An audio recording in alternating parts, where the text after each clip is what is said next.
एक जंगल में दो मेढक रहते थे।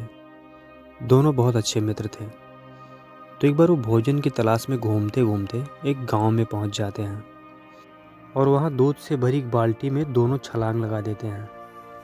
पहले तो उस दूध से भरी बाल्टी में दोनों ने खूब एंजॉय किया, खूब तैरा, खूब खेला।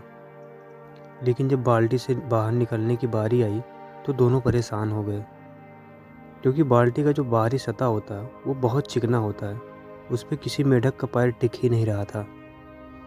पहले मेढक ने दूसरे मेढक से कहा कि मित्र, हम बाहर नहीं निकल पा रहे हैं, क्या करें। तो दूसरे मेढक ने कहा, कुछ नहीं, बस अपने पैरों को चलाते रहो, हमें जल्द ही यहाँ से बाहर निकलने का कोई ना कोई रास्ता मिल जाएगा।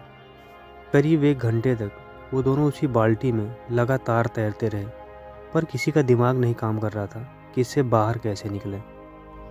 पहले मेढक ने दूसरे मेढक से कहा, मित्र, हमें नहीं लगता कि हम इस बाल्टी से बाहर निकल पाएंगे और शायद इसी में डूब करके हमारी मौत भी हो जाएगी। तो दूसरे मेढक ने कहा कि नहीं, ऐसा कुछ नहीं होगा, तुम बस अपने हाथ पैर को हिलाते रहो। और वो फिर से लगातार 1 घंटे तक अपने हाथ पैर को मारते रहे। अब पहला वाला मेढक पूरी तरीके से थक चुका था। उसने कहा, मित्र, अब मुझसे और मेहनत नहीं हो पाएगी, लगता है कि अब हमारा आखिरी समय आ गया है।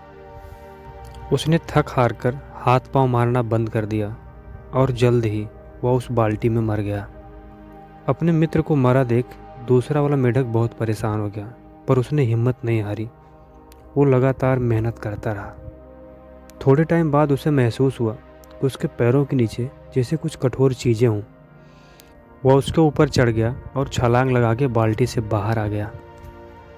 सो दोस्तों, हुआ ये कि जब वो मेढक लगातार अपने पैरों को उस दूध की बाल्टी में मार रहा था, तो उस दूध से थोड़े बहुत मक्खन इकट्ठा हो गए थे और उसी मक्खन पे छलांग लगा के वो बाल्टी से बाहर आ गया था और उसकी जान बच गई थी।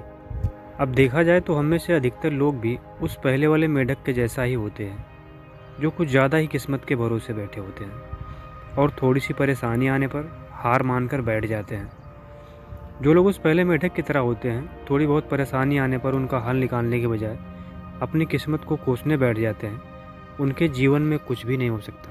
लेकिन हमें अपने जीवन को उस दूसरे मेढक की तरह बनाना चाहिए, ताकि विषम परिस्थितियों में भी हम अपने काम को जारी रख सकें, इस उम्मीद के साथ कि मैं अपने काम को लगातार कर रहा हूँ तो मेरे जीवन में कुछ ना कुछ अच्छा ज़रूर होगा।